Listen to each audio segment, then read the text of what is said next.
NZ Aerosports, Icarus Canopies, now Gyro. That's right, we've rebranded, and Gyro is our next generation. It honours our founder, as that's the name we knew him by, but Gyro also marks the start of a new chapter. And not to be biased, but it's going to be fucking epic. Long story short, we're more us than ever, so if you're new to the sport, or even a Sky God Ninja Turtle, welcome. I think our valiant leader Lucy, Gyro's daughter, says it best. And we still got that fuck yeah attitude. Rebrand! Woo! Rebrand woo indeed, Lucy. Anyway, head over to gyro.com for more info and get amongst you legends. I was 19, broke, unemployed, and sold my girlfriend's canopy for drug money. So I thought I better sew her a new one. What a sentence, and what a story. This describes the humble yet outrageous beginnings of NZ Aerosports, the home of Icarus Canopies, in the words of our founder himself. From getting a paratrooper toy from his mom, watching parachutes at the DZ as a 6-year-old, jumping off the wharf with a parachute made from bed sheets, doing his first jump at 16, sewing his first canopy on a borrowed machine at 19, and starting to sell parachutes out of a garage in 1986, Paul Gyro Martin had an undying love for the sky. Our company started with one man with the wildest of spirits and a true blue sky dream, a renegade. In the time that Gyro created and ran the Icarus Canopies brand until he passed away in 2017, he pushed everything he had to its limits. We miss him, and we always will. Gyro is the next generation of NZ Aerosports. It honors our founder, of course, because it was the name we all knew him by, but Gyro the rebrand also marks the start of a new chapter, our next jump. Gyro is the space between sound and silence, art and science, chaos and calm. Gyro is a state of epic tranquility that transcends understanding. That moment, in the door, in free fall, mid-swoop, where nothing but the present exists. A perfect balance of euphoria and thrill. Gyro captures our passion for flying and our commitment to designing break-the-fucking-rules canopies that deliver pilots pure, wild flight. Hey gang, so I got a new book out. It's called The Upside of Fear, and it's exactly what you think it's about. It's about the good side of, well, getting scared. In it, we talk not only about the science and biology behind fear, but the psychology as well. And it's not just coming from me, it's coming from some of the best in the sport. Omar Alhigelan, Jeff Provenzano, Maxine Tate, and so many more have contributed their sometimes terrifying stories to the book to help you overcome your fear. So head to the lunaticfringepodcast.com. You're going to find the link to the book there, as well as the other books. It's available in ebook, paperback, hardback, and audiobook right now. Coming straight from the cockpit, it's another episode of Lunatic Fringe with the fucking pilot.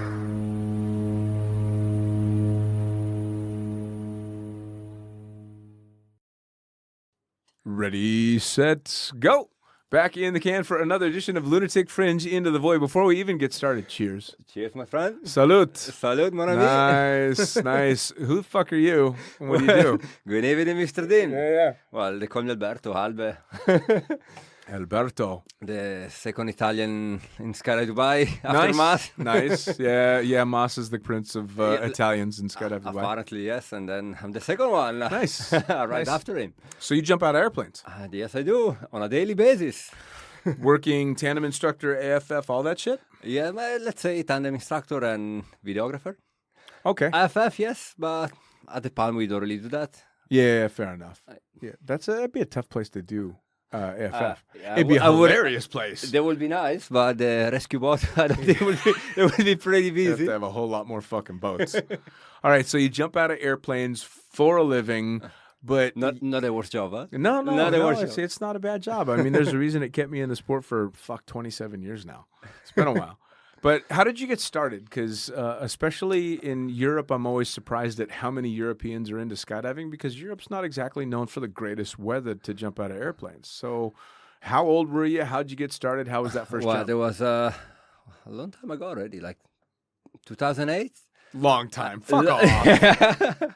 God damn. No, well, I guess like everyone did the tandem jump All right. with a friend of mine. First time we tried that. What was the reason? I mean, was this something that you really wanted to do, or was Not this... really. Like just came out. So it was funny. The day before the tandem, we went for a hike. Me and a friend of mine. And on the way up, we met this guy. Was a skydiver, but in the army. So we started talking about skydiving jumps. Like no idea about that. Like never seen that before. Like, and we're talking about that. The next day, I went to see my grandparents, which they lived close to a drop zone. And I was seeing these people jumping like from a plane. Really? Yeah, I said like, oh wow, let's go there and see like the landings, what they do, no? I went to the drop zone, and I was like, I want to try that. Really? And I called my friend, the guy like we did the hike the day before. Yeah. Like, let's try this. Let's do a tandem jump. Now, did you know before talking to that guy that there was a drop zone next to your grandparents? It was like a very small drop zone. I knew that before, but they never really like. They were small operation, like you don't really see many people jumping there. It was like you don't see many canopies jumping. Sure. The day was like I saw them. Like I met the guy the day before, and like okay, let's go check it out. Nice. And we went there, and we did a tandem. So the same guy that you were on the hike with jumped with you as well. It was at the drop zone. Yeah. Nice. And we just did the tandem. And How was it? Crazy. Yeah. I mean, I landed and I booked the FF course for like after 2 weeks. I was already doing the FF course. Nice. So I kind of did the same thing, although I had a lot of weather and shit got in my way, so it took me like a month before I actually got to make the jump, so I had all that time to be nervous. But when I landed from that first jump, I was sick to my stomach because the parachute ride got to me, but I had loved really? it. Oh, yeah. One of those guys? You're one of those guys? I was one of those that almost puked. I got real quiet at the bottom of the skydive. Yeah. But we land, and it was so amazing. I walked in and basically said, here's my credit card, charge it till it says declined. Like, this is fucking what I want to do. You know, I'm going to go jump out of airplanes. That's exactly what I said. After my first FF jumps, I landed. I was like, I want to do this. Nice. Like, I need to find a way to do this. Yeah. Really. And you're how old at the time? I was 18. 18 years old. 18 years old, yeah. Fuck, that's my only regret in skydiving is that I didn't make my first jump until I was 27. Really? Yeah, I started late. Big time. So at 18, what did your family think? My father didn't want to give me the money for like, no, you cannot do this. Like, it's too dangerous. So many, you think about so many. Of course. It's too dangerous. You cannot do it. And thank God I was stubborn. I didn't listen to him. Nice. Nice. I guess that they changed my life forever. Was there a plan before skydiving came into your life? I mean, were you like, I'm going to do this when I grow up? Or were you like, no most idea. of us? Like one of those, 18 years old guys. Like, I have don't no know, idea what I'm going to fucking do with my cool. life. Nice. How about mom and grandparents? Were they okay with the fact that you were jumping out of airplanes, or were they like, "What the fuck are you doing?" Not really. Yeah, they were like, "No, it's too dangerous, and don't do that." Well, because Italian families are quite close, yeah. Yeah. Well, yeah. fair enough. Fair. So I can imagine that they're a little bit more protective, and then all of a sudden you're going and jumping out of airplanes.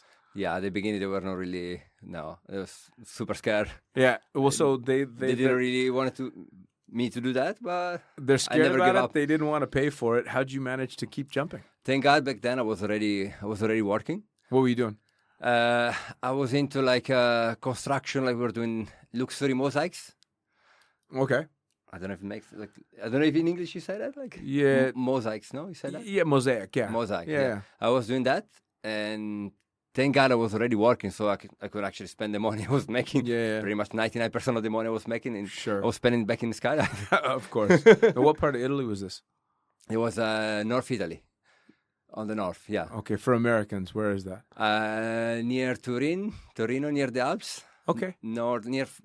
Yeah, Turin. It's a fucking big city. I don't think you have an idea about it. I do only because I've flown over it with Okay. a naked Kiwi. Oh, yeah. Naked Kiwi? Yeah, when I had to take the Twin Otter to Switzerland, and I flew Oh, with okay. Taihuka. Oh, okay.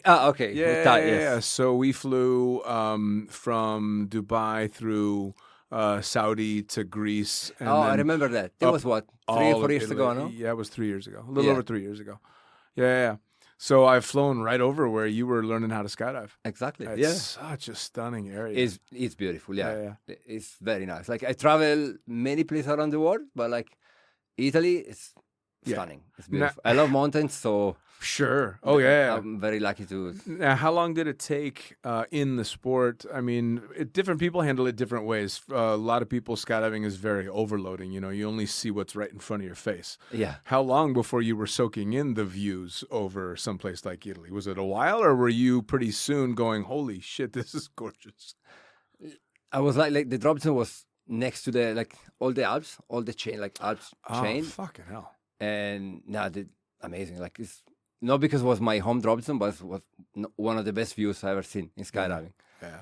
It's amazing. I mean, And then of course, like every skydiver, after many jumps, you just get used to the view and it becomes normal. But still, like pretty lucky that I started there. yeah. Instead of like some other places all flat and nothing For to see. sure.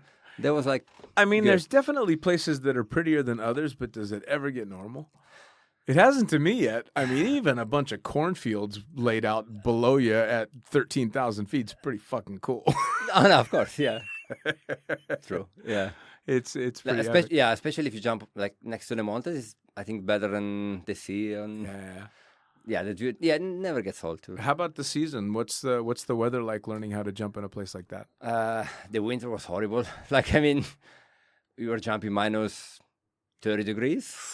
And I wouldn't do it now. Yeah. But back then I was like, oh yeah, let's do this jump, let's do Yeah. this, let's do this. And Yeah. just like a belly jump for like 60 seconds, staring at the mountains. Oh, yeah.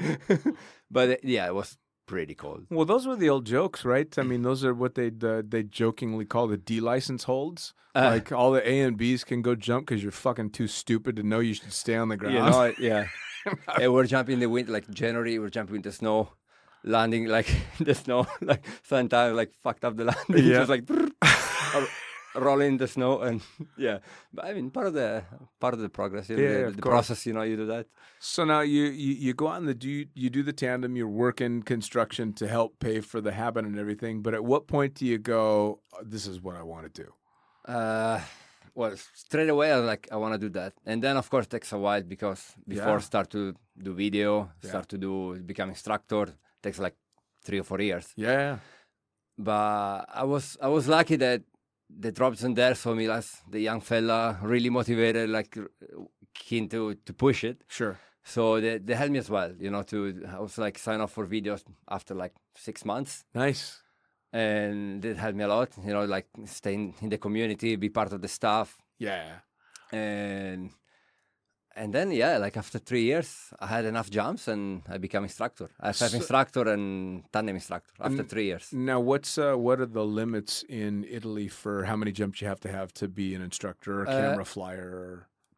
It was like 200 for camera flyer, like Okay. I guess everywhere like this. And IFF was 500 and tandems as well, like 500, but you had to wait 3 years. So Yeah. I had like, I wait for 3 years, and then as soon as I was ready for that, back then I had like 800 jumps. I started the tandem course. Jesus, man. I mean, But I was like, I guess back then I was one of the youngest instructor in Italy. Like I was Really? 21, I was already like tandem instructor, IFF instructor. Like it was pretty cool. yeah, fuck yeah, it is, man. And then they start calling me like around the drops, like around, I went working 3 or 4 places. I was like, for me, it was already a dream. Yeah. I was like jumping in like on the weekend, kind of like my second job. And I was like 21, 22 already, like FF, tandem. I was like, wow, that's cool. Yeah, it's pretty badass. Yeah. I was lucky because I pretty got nice. started so many years ago that a lot of the rules that are in place nowadays didn't exist. Because the first video I ever shot, I want to say I had 27 jumps the first time I put a proper camera helmet on my head. I was shooting tandem videos with 100 skydives. Oh, yeah? I mean, it was ridiculous. But I waited forever to get my tandem rating because I was terrified of the idea of being a tandem instructor because you were jumping the old Vector tandem rigs with the F-111 canopies that just ripped people out of the sky. And I'm like, I fucking never want to do that shit. That looks horrible. And then my boss at the time was like, you're going to fucking do it or you're going to go find another job. So, You had to do that. yeah, so I had to. But I mean, if you think about it now, it's cool, no? Like all this stuff. oh yeah, well I look back at it now, and if you ask me my favorite way to skydive, it's tandems. I Yeah. fucking loved them, man. They were a I blast. love tandems as well. It's Even so now, much like fun. after so many years, I know some people maybe they're like, yeah, it's not really skydiving. It's like another thing, but I love that. I have so much fun with that. It's a different kind of skydiving, but I'll be damned if it's not skydiving. It's fucking skydiving. It's just somebody else's skydiving, and you're giving them the tour. You know, but it's a super cool experience. You get to meet so many people, different countries, different like mentality, like people that are freaking out. People are so happy. Like it's amazing. Well, and I love it. You're getting famous one person at a time. They'll never remember your name. Most of them will never remember what the fuck you look like, but they will all remember the skydive you took them on, which is cool, right? Yeah, it's awesome. Even if they didn't like it. Yeah. Maybe especially if they didn't like it, but it's a fun way to go. It really is. How many years you jumped? You did tandem for how many years?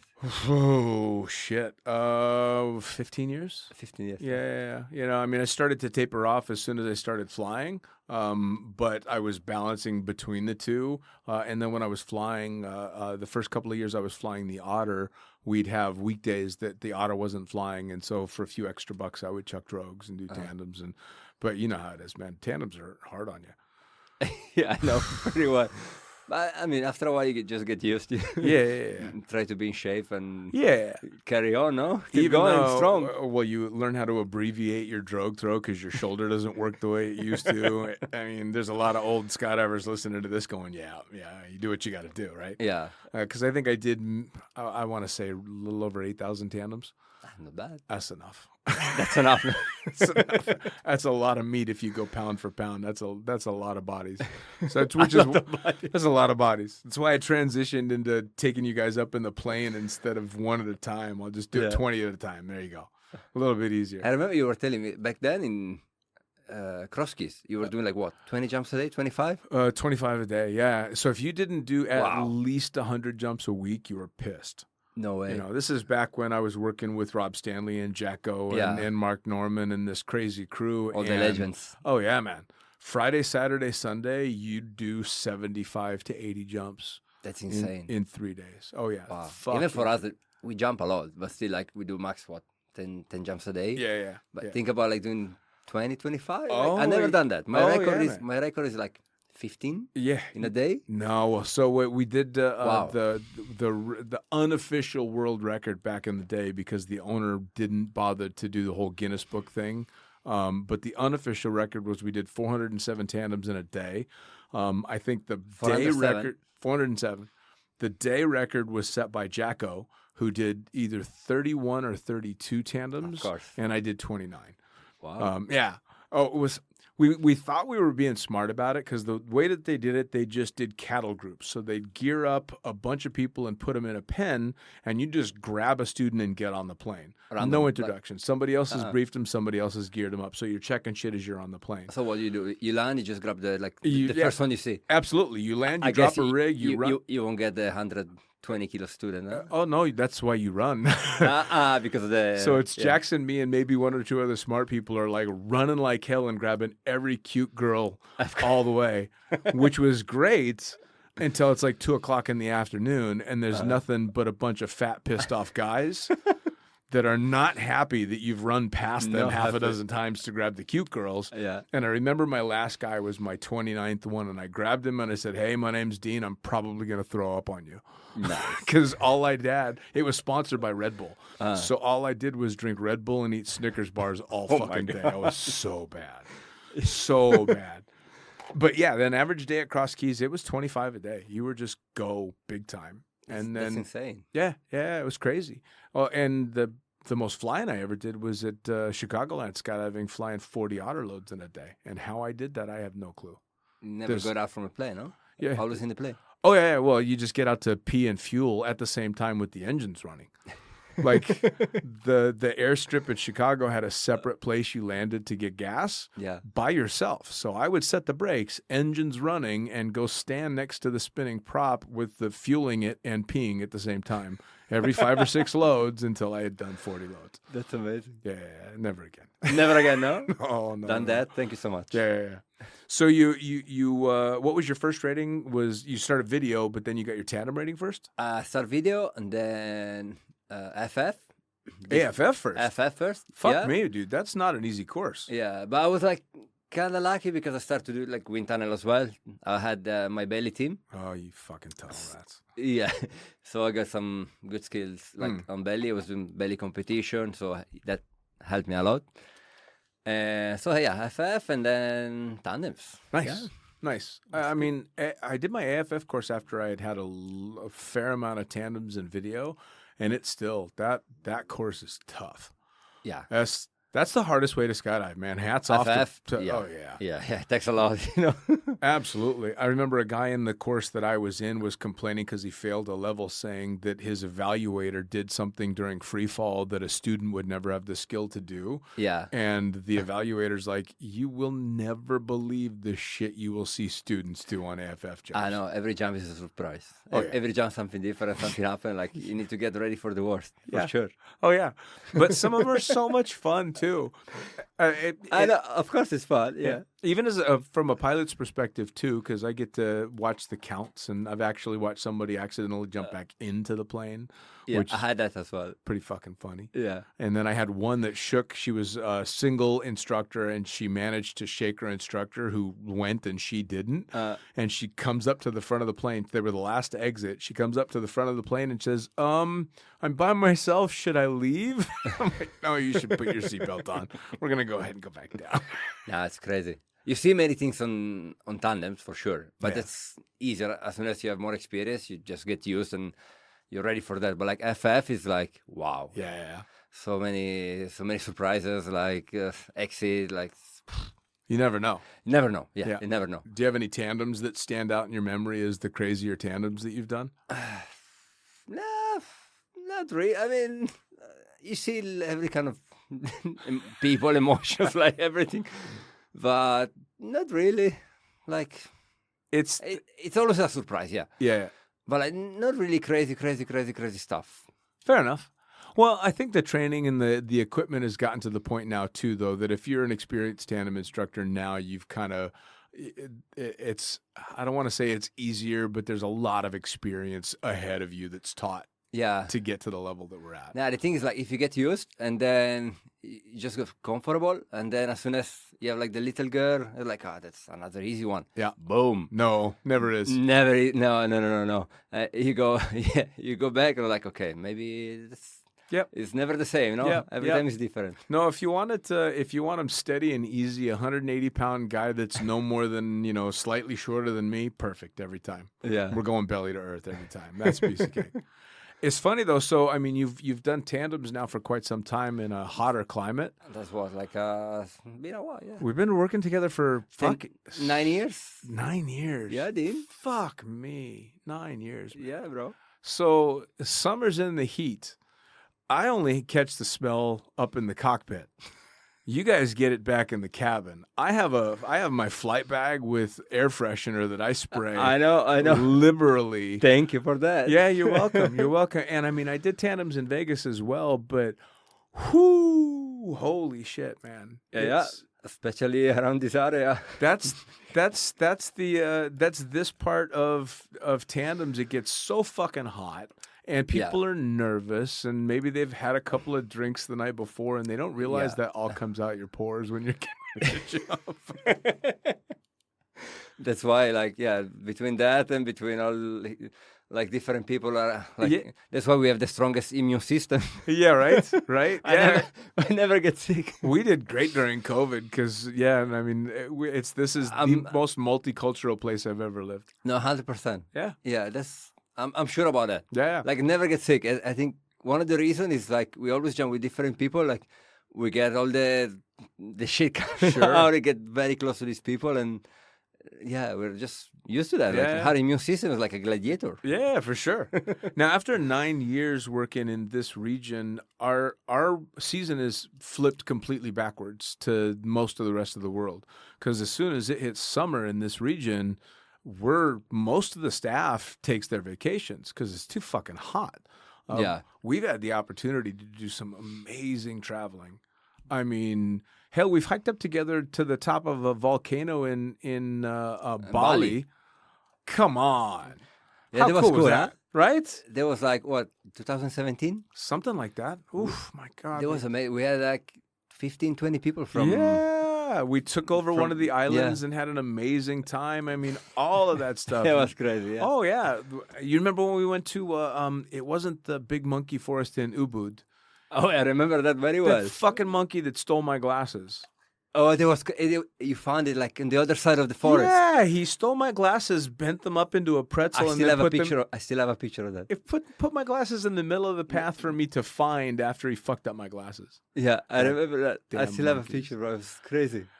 So the first, out of the 9 years, how many years have you left here and gone somewhere else to skydive, and how many have you just gone? You know something, I need a break. I guess I went like I was in Dubai, jumped in Italy, jumped US, jumped in Spain. Like I had many breaks, and I kept jumping around the world as well. Nice. In my breaks. Yeah. I mean, you want to jump somewhere else as well. That's good. Sure. Yeah, of course. Well, it's different stuff for sure. Now, this time around, you were hard charging for the last, year? Yeah. Because you had a goal in mind. Yeah. What was all that about? There was the downward record. Yes. That's a big fucking goal, man. There was, like if you asked me like 1 year ago if I was capable and to do that, I was like, no way. Like, that's impossible. And then we're lucky that we had the right people at the right time, and everything started last year with Dubai UAE record for the biggest formation done in UAE. Yep. And then we just kept going. Like we kept training in the tunnel, we kept jumping until like something like the world record was like, okay, maybe we can try that. We can go for a tryout. Sure. And me and other few people from the staff went for the tryouts, and I actually got the golden ticket, the invitation for the world record. I was like, no way. How amazing is that? Yeah, I couldn't believe it. I was telling my girlfriend, I was like, wow. Well, you and a bunch of people went full on. I mean, you were in the tunnel all the time. Yes.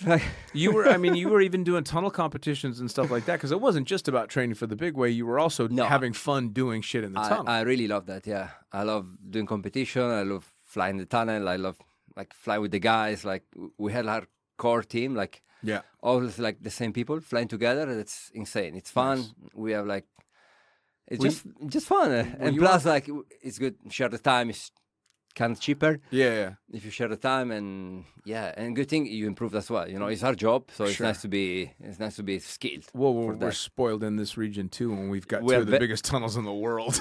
We are very lucky. Yeah, we are very lucky. We have all the facilities like so many people dream of. Like we have it here all together. Like best drop zone, like best tunnel, best coaches, like. So many good things. Were you flying with Olga? Yeah, we fly together sometimes. How did you not end up bloody like her? I give her such a hard time. She's good. I just had her on the podcast, and then she and I were supposed to hang out, but she's gotten big into the Muay Thai. Oh yeah. Oh, she gets like she's a machine. Yeah, she's insane. I wish I had her discipline. Absolutely. Motivate. Like she can. It's funny thing. We met her the other day in the morning. Yeah. She was doing breakfast there, and like, so what do you have to? Like, oh yeah, I just ran 21K. Like what? Yeah. Like, oh yeah, I just came back from half marathon. You know, like.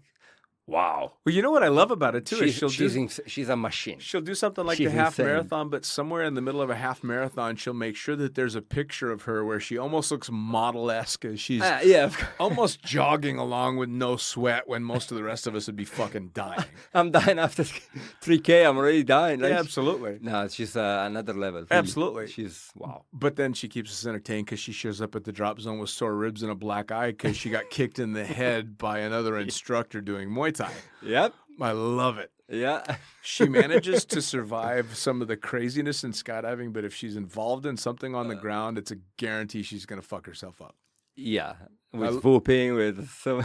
We love you, Olga. We really do. We really love you, Olga. Yeah. You are also really good entertainment. She's one of a kind, yeah. For sure. Oh, without a doubt. So you do all this training as well as having fun while you're working and traveling and all this shit, and then you get the golden ticket and you're going to go to the head down world record. Yeah, there was in just last month. Yeah. I mean, were you freaked out on the way over there? Yeah. I would have been shitting my pants. Yeah, I was sure it was going to be like an amazing experience, but at the same time, even though like you do so many jumps, you jumps every day, you have thousand and thousand of jumps. Right. That's another thing, like the pressure, like to see, like it was. I was on the way on the plane, I was like, I'm scared I'm gonna fuck it up. Sure. Something's gonna happen. Sure. I'm gonna be that guy that maybe 199 people close, and I'm gonna be that guy that it doesn't. Yeah, really, I was thinking all about these things. Yeah, I'm the one fucking Italian way in the background of that No, picture. for sure. And then I was thinking, oh, they're gonna see my green helmet. I should change the helmet. I should get a black one. So they're not. They're not gonna notice me. I mean, it has to be super intimidating. It has to be. Yeah. And then, of course, you're there between all the strongest flyers in the world. Yeah. All the organizers, the Skydive Chicago guys, the SD Corps, and like, wow. I mean, you're super excited because you're like, wow, I'm here with these guys. Yeah. But in the other hand, I'm like, wow, I'm doing this for the first time, and it's scary, like, you know. like- Yeah. and then I was thinking about the landings. I was thinking about the break off, like so many things going on. You know, what's funny is that I've talked to a bunch of people that have done big wave stuff like that, and you ask them the things that they're nervous about, and the last thing anybody mentions is getting killed. I'm worried I'm not going to make my slot. I'm worried I'm going to fuck something else up. Oh, yeah. Exactly. And I might die, but that's way in the back. Now you don't think. Now you think about it. Maybe you get there and you're off level, and then you get to the wrong sector, and then Yes. when we do the debrief, they're gonna be looking at you and like so many things, you know. Yeah. It's pretty crazy. Yeah, but like can't wait to do it again. Nice. Like, unfortunately, it wasn't built the 200 way, so they're gonna try it again in 3 years, I guess. Sure. And for sure, I'm gonna go through all the tryouts, and why not? I wanna do that again. It was one of the best experiences I had in my life. The for coolest sure. fucking things about skydiving is that it's not age restrictive, right? As long as you take good care of yourself, you Yeah. could have a 65-year-old trying to do the world down. To be the honest, world record. was impressive. Like, there were people there, they were like 50, 55. Yeah. And they were still like 200 I like way that ahead. you say that like it sounds really fucking old because I'm No. almost 54, so fuck you. No, but that's, you know, if you think about like, it's crazy, you know? No, I know what you mean. I don't take it personally. I have a fucking gray beard almost to my nipples. Yeah, but right you look now, great, so Dean. You look great. It does look pretty good. I know. I'll give you that. But yeah, no. It's really cool that it's not age restrictive and it's completely accepting of everybody from every walk of life as long as you've got the skill to pull off what they need. Yeah. Right. Yeah. That's exactly. the great equalizer. That's why they do all the tryouts. You go there and basically, they see your skill. They see like what you do, if you're capable to fly the formation, if you're safe enough. Sure. It's cool they do that before, of course. They have not to mention They have to, yeah. It's fucking Skydive Chicago. Have you been before? Just for the tryouts in June. Okay. And then, of course, like in I August for mean, the record. Come on. But no, that was insane. It's funny because at the same time they were running 100 way sequential belly, 200 way down, tandem operation, half and fun jumpers. Yeah. I was like, how they do that? Amazing. No, that was insane. Like crazy. Yeah. Crazy.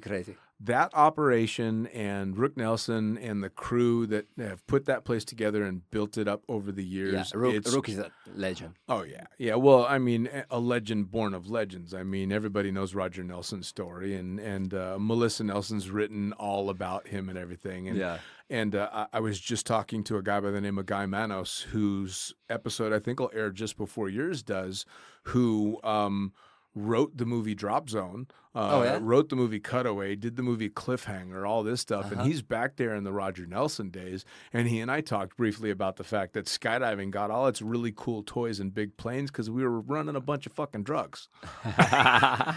I love the history in that. You know, it's the cocaine cowboy era that was bringing over the DC-3 to let skydivers jump out of it so that it looked respectable so that they could then take off from there and go run a bunch of pot and cocaine around the world. And you're like, yeah, that sounds about I have right. few stories, yeah. That sounds about right, you know. But they've turned it into such this amazing event and an amazing drop zone. It's fucking incredible. That was wow. We used to, when I was working for the competition, CSC, not really competition, but almost, I mean, they compete and don't compete because CSC is a medium-sized drop zone and Skydive Chicago is huge. But we would fly our staff over for every 4th of July for the fireworks displays that Skydive Chicago would put on. And, they would fly for the parties over there. And all of the staff from CSC would go jump at Summerfest after they'd been working all fucking weekend chucking drogues at CSC. So it was great because it was just such a huge event. I mean, just enormous. Summerfest, yeah, I would love to do that. Maybe next year. You never know. Yeah, I never know. Summerfest is something else. Apparently one of the coolest events you can do, in skydiving. I've only been to the parties. I've never jumped there. Oh, really? I've never made a jump at Skydive Chicago. Never? No. Well, I was working for work. I was flying hardcore for the competition, and when I jumped, I was chucking drogues. Because I kind of sidelined. After I stepped back from skydiving and got into flying full time, after a 12-hour day of flying, you think you're going to get me to the drop zone on a day off? Fuck I mean, off. I saw you a few times. Yeah. I saw you a few times coming, maybe helping Paul. Different here, though. Yeah. Different here and a different pace because you're not flying 40 loads, True, or 35 loads. After a 12-load day, I can manage to go out the next day and go do a couple of hop and pops and have some After fun. 40, maybe not. Yeah. The only thing you want is just chill. Absolutely. Well, it was Junior, David Ludwig, that actually got me in the air after a 4-year break because we had one of the big competitions going on here, and there was a day where the staff could go fun jump. And he's like, dude, you want to make a jump? And I got nervous. I'm like, skydive? You mean jump out?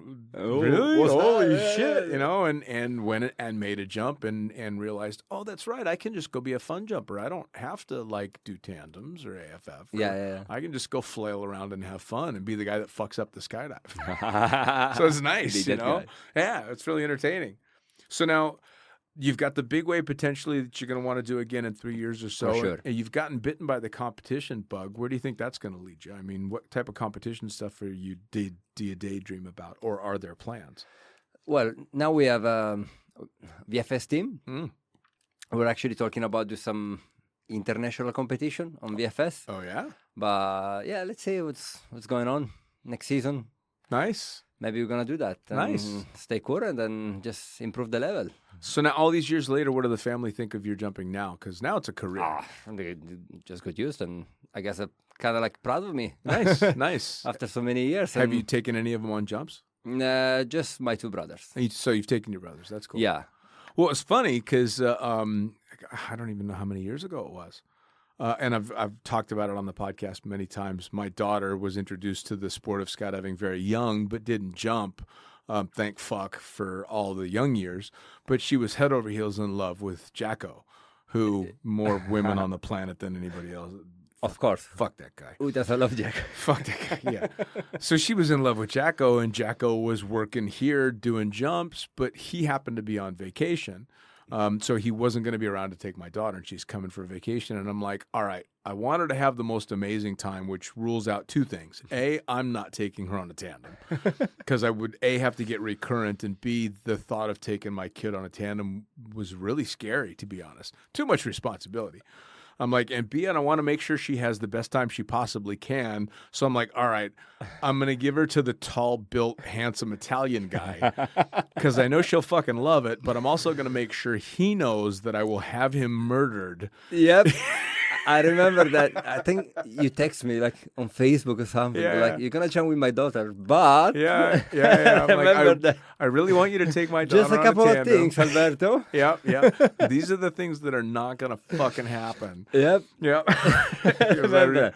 No, but to be honest, I remember I was super happy. I was like, wow, he trusts me. Oh, yeah. Wow. Yeah. I was pretty happy about it. I'm like, Well, wow. 'cause I knew Especially that- coming from you. I knew you were going to be able to show her an entertaining time, and I knew especially because I think she was just 18 at the time. So the 18-year-old girl is going to want to go show all her friends the handsome tandem instructor that took her on a skydive and all this stuff, and then I'm the super cool dad that Yeah. sat- We even took a selfie in the plane, I remember. yeah, but I couldn't even. I was so nervous I couldn't even fly the fucking plane. I had to sit co-pilot.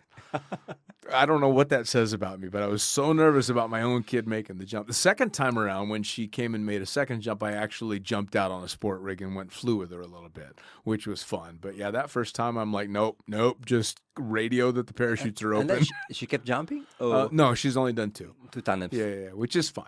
That's fine. Enough? Yeah, it's enough. She doesn't need to For get now. hit by the bug. Yeah. And she doesn't want to do FF or No? No, not her thing. Not No. her thing. Well, at least you should try it. Which is, well, they say the kids tend to split opposite directions of the parents, which is fine because I'm a retired fucking stripper that skydives.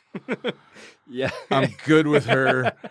I'm fucking good with her not following in my footsteps. Fair enough. Yeah. Well, and I'll never forget I had the culture has changed quite a lot in skydiving in many, many very good ways. And we're also working in a culture that is not as party-esque as like in the United States, which is also good. But my old friend Weasel, way, way, way back in the day, said what is one of the most crude and true comments ever for a father to a daughter: if you don't want your daughter fucked, don't take her to a drop zone. Because Yeah, we know many stories now. that's the way it used to be. Again, luckily it's changing, but it used to be. And Do you think it's changing?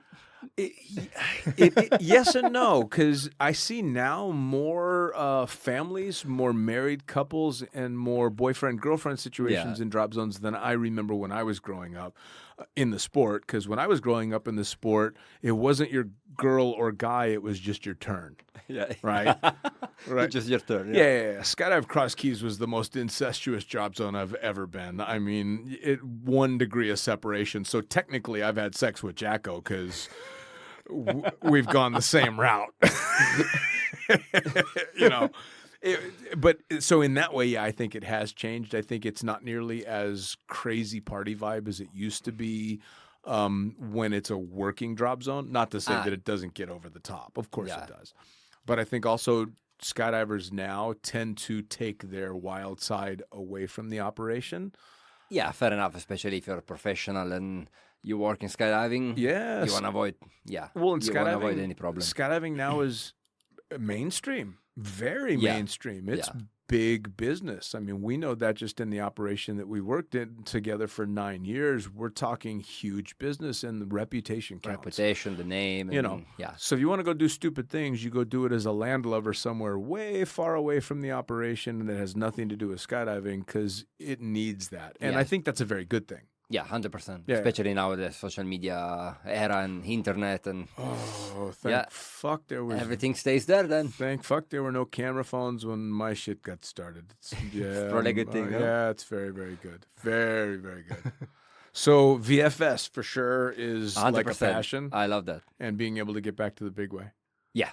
Nice. Yeah, I hope that even in Dubai after the UAE record, we still gonna do something bigger. Hopefully next year or in 2 years, we keep going. It's challenging. Keeps people wanted to train Sure. for that. You have a goal, you know. Well, and At I least mean, was for me. And Sure. I see even my colleagues, like my friends, if they have a goal, they keep going, they keep spending money because at the end, skydiving, yeah, it's expensive, you know. Like, and if you have that goal, big ways, you fly in the tunnel, you keep fun jumping, and keeps you Well, moving. I mean, anybody that's in the sport learns very, very quickly that if you're in the sport, you're in it for the love of it. It's not for the money. Yeah, And I mean, we're in a place where you can actually make good money, but we're also in a place that stokes the passion for it, which means you're just putting it all back in anyway. my girlfriend knows it very well. Does she jump? Yeah, we jumped 3 times together. Like She's an active jumper? no. Also, you've taken her on 3 we times. only did we did tandems 3 times What is over she? the pond. what And is- actually, I took her for my jump number 10,000. Nice. We did a tandem, big weight tandem actually. We had like I think it was like full load, me with her, and then 17 people around us. Nice. That was sick. Those are cool. I've actually been Yeah. lucky enough to do a few of those. I took a wife on a husband-wife anniversary. He was an up jumper. She did the tandem, and it was me taking her on the tandem in a big round. Yeah. Super, super cool. That was insane. I mean, for me it was amazing. I can imagine for her like the visual of like having like 17, 18 people flying around us. all was- grinning at you. Yeah. It was amazing. It's- you, yeah, don't, you don't see that every day, yeah? No, On no, a tandem, it's pretty, unreal. pretty unique. Yes, absolutely. And which is an amazing thing to be able to say when you're a working professional skydiver and you're like, all right, that shit was fucking cool. Yeah. Then you know it And was plus I pretty was damn cool. celebrating my jump number 10,000, which if I think about it, like, wow. It boggles the mind. Right? Yeah, because when you start, of course, you see the people with I don't know, 100 jumps. Like, wow, I want to get to 100 jumps. Yeah.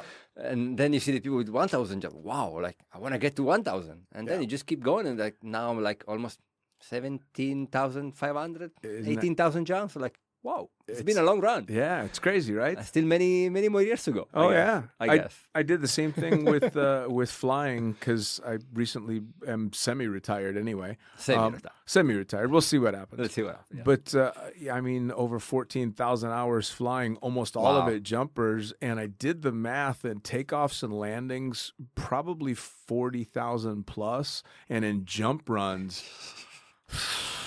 Because, I mean, in the desert operation that we've jumped at, sometimes I would do 8 jump runs a load all day long. So I've probably flown 50,000 jump runs. That's crazy number if you think. You don't even, it's... like crazy, like for pilots, for skydivers here in Dubai, like when you meet people from like outside Dubai, you talk about like the numbers we do here, they can't believe it. Yeah. And if you think about it, like, wow, we really, like last year we did 2,000 jumps.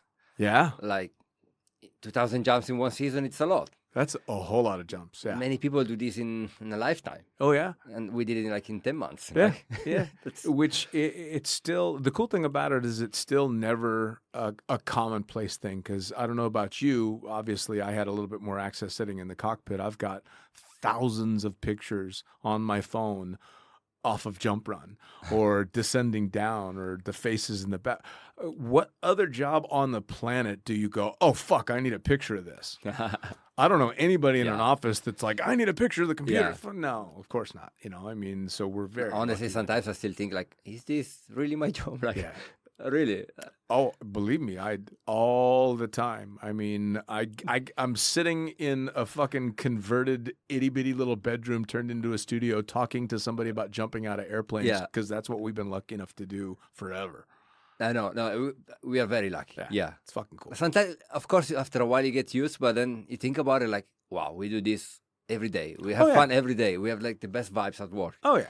We always meet people like super happy. Yes. You know, they come to jump. They're like Right. the best vibes. They're super happy, and it's just amazing. I don't know of any other profession where the customers are all fucking happy. Exactly, that's the thing. Where? And for us, like we jump with them, and we give them something like unique. You know, an experience, like lifetime experience. Yes, absolutely. And that's wow. Yeah, it's pretty damn lucky. That's pretty cool. Yeah. It's you try and balance it out and explain to normal people that no, we work our asses off. Like, oh, you don't have a job. Oh, I fucking work. Yeah. I've never worked. Most skydivers I know work harder than almost anybody else I can think of. The difference is we like what we do. Exactly. Come on. Yeah. I mean, it's demanding on the body for sure. It's like it's pretty tough for sure. How'd you pop your bicep, by the way? Was it jumping? No, I was trying some calisthenics. See, calisthenics move. It's the stupid shit we do on the ground. No, funny thing, like I had in Dubai, I had like 5 surgeries, and none coming from skydiving. Just playing football, doing some gym stupid moves. Yeah. Like all these retarded things. And from skydiving, touching wood, I never had any problem. Oh yeah, dude, I broke my foot walking on flat ground in flip flops. Exactly. Yeah. How do you do that? I broke my hand. I was playing football as a goalkeeper. Yeah. And I broke my hand. Yeah. You know, we were talking just before the podcast. The worst part of my day is trying to get out of bed. Yeah, exactly. Yeah. It just hurts. Yeah. We are fucked when we're officially old. And I'm a lot closer to it than you are. So all I can tell you is be prepared. Enjoy what health you've got now because it's just fucking downhill fast. Downhill. Shit starts to hurt, man. Yeah. Now, of course, for us, like we need to take care of the body for sure, like doing stretching and be active. Yeah. As I said before, it's demanding. Yeah.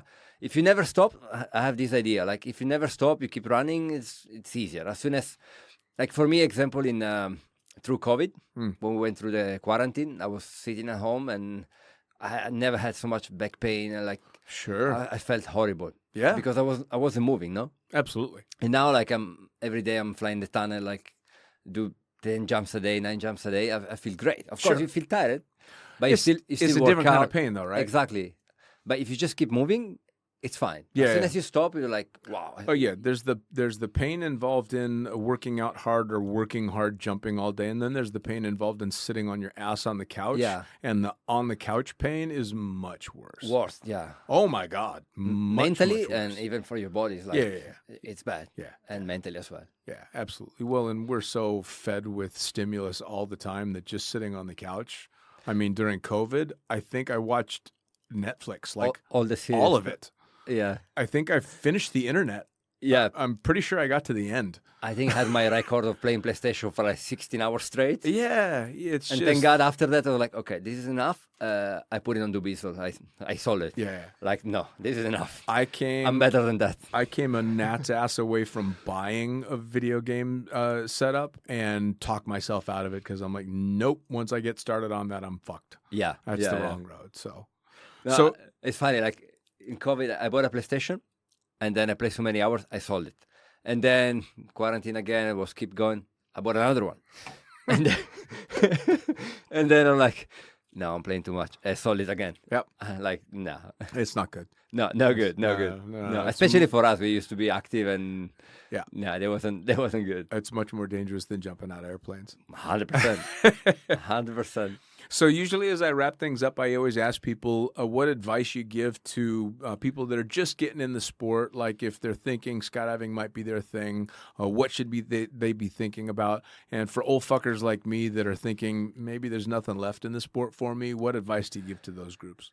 Well, for sure, if you start, don't rush. You never stop learning. Like, it's a sport you have to do experience like day by day. You can do so many jumps in like all together, but it's always gonna take years to. Yeah, we're wrapping up, so you guys got to be able to toast me before this is. There we go. Look at that. All right, cool. Yeah, I was saying like. So you start jumping, don't rush, don't. I don't know, bro. Try a bit of everything. Try a bit of everything, and I think that's the big thing that most people say is don't try and pigeonhole yourself into one thing. Like don't get into skydiving and decide I just want to be a swooper or I just want to free fly. No. Fucking try it all. exactly. Example for me, I start with formation sky flying belly, and then I went a little bit of free fly. I tried the wingsuit, and then of course I got really into like this formation skydiving, flying the tunnel. Yeah, But it's good to be like, let's say, complete. sure. Have skills for to do everything, not just like one thing. Okay, if you fly belly, but you're not even able to sit fly. Sure. You know, like no, it's nice to be like a full Absolutely. good in FF tandem, full like kind of like athlete. Yeah. That was actually one thing I noticed in a jump that you guys did. I can't even, don't even ask me when it was, but it was a big-ish way belly jump. And I forget how many people were on it. It may have just been one otter load, but I remember thinking it's because it's a bunch of free flyers and canopy flyers. I'm like, ain't no fucking way these guys are going to get it done. And I was floored because you guys did it. Yeah. And I obviously that's the tunnel and well-rounded athletes, but in most places, people fly on their belly to open their parachute. Yeah, no. Unfortunately, like the belly thing is like for many people, it's like, oh yeah, just boring. Like Yeah. like you say before. Oh yeah, I go on my belly just when I have to open my parachute. Yeah, But no, yeah. it's belly. It's amazing. Yeah. Well, I remember getting shit You can for... do so many nice things. Like it's amazing. Yeah. Well, we had one of the previous instructors that work here that had been injured and wasn't able to jump, but he came back out to visit and he did a tandem. And you may remember, and a bunch of us went and jumped on this tandem with him. So he did the tandem skydive, and I'm like, fuck, I want on that. Yeah. But I was only known as the pilot. So I think everybody was like, oh, if anybody's going to fuck this up, it's going to be Dean. And I think I was one of the first ones in the formation get hanging that. on, looking at everybody like, fuck you, Yeah. fuck you, fuck you guys. I know how to sky. Belly is hard. Yeah, man. It's hard as well. It's nice to be capable to do that. Like, Yeah. all this kind of stuff. It's good to do everything. Yeah. So how about old fuckers like me? Say I decide I'm not sure I want to jump again. How would you tell me I should go jump? Why you should stop? I mean, like it's super fun, you So know. old and broken. Nah, you're not. You're good, bro. You still have like 20 years to go. Like, come on. Oh, Maybe all right. more. All right. I'll take it. 20 more years of jumping. I don't know what the wife's going to I mean, you can go, if you can climb like Everest Base Camp, for sure you can I'll make it back to base. keep jumping, no? Yeah. Well, shit, you just did Kilimanjaro, what, last year, year before? There was 3 years ago. Nice. Yeah. Well, shit, man. Let's keep this stuff up, huh? That's pretty cool as well. Nice. Hiking, mountains, that's my other passions. Oh, nice. Mountains, jumping out of airplanes. Not bad. And look at this. We're at the end of the podcast. Good. Holy shit. Alrighty. Right? Cheers, man. Fucking smooth as shit. Always good catching up with you, man. We've had a lot of fun over the last 9 years. It's gonna be weird. Honestly, it was a pleasure. Yeah. It's gonna be weird watching it all from a distance, but I can't wait to see how the VFS team goes, and I can't wait to see all the celebrations when you guys nail the big way. Dean, thank you so much. All right. It was a pleasure being here. See ya. Ciao, bro.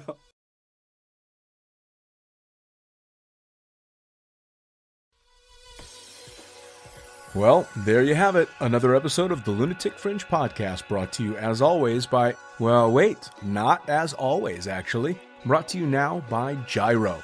Formerly known as NZ Aerosports, you'll head to gyro.com for their next level line of canopies.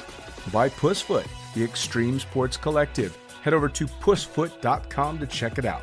By Summit Parachute Systems, check out summitparachutesystems.com to talk to Jarrett Martin and the gang about kick-ass pilot rigs, rigging courses, and more. By Flyaway Indoor Skydiving, go to flyawaytn.com and check out all the cutting-edge stuff to come. By Pure Spectrum CBD, head to purespectrumcbd.com to check out their wide range of CBD products.